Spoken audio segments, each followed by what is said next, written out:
जीवन में जब ईश्वर की कृपा प्राप्त होती है तभी हमको साधक सिद्ध महापुरुष सद्गुरु का सानिध्य प्राप्त हो जाता है। ईश्वर की कृपा से सद्गुरु मिल जाते हैं और सद्गुरु कृपा से फिर ईश्वर की कृपा होने लगती है। भगवान चाहते हैं आपके जीवन में कृपा बरसाना, भगवान भोलेनाथ माता रानी चाहती हैं आपके जीवन में कृपा बरसाना, लेकिन परमात्मा आपको अगर प्रत्यक्ष रूप में दर्शन दे तो आप पहचानेंगे कैसे?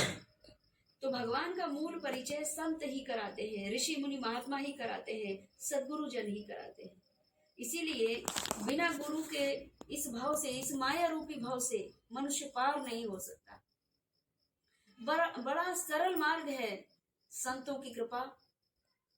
संतों की कृपा द्वारा उनके मार्गदर्शन पर चल करके भक्ति को प्राप्त करते हैं।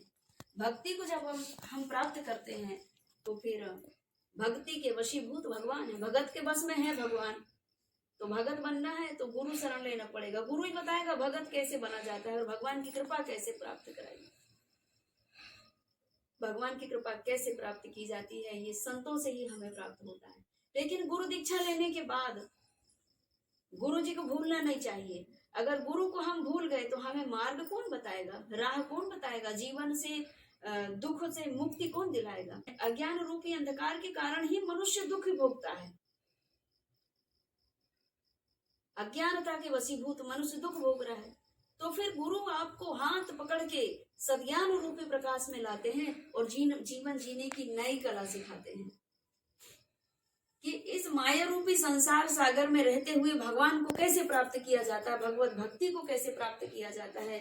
भक्ति के वशीभूत भगवान है तो उन भगवान को भक्ति करके कैसे प्रसन्न किया जाता है, यह मूल सटीक जो मार्ग है वो सद्गुरु ही हमको समझा। तो गुरु दीक्षा लेने के बाद में ऐसा नहीं कि गुरु जी को भूल गए, गुरु जी को याद करते रहना चाहिए। तो कम से मंत्र माला के स्वरूप में ही सही।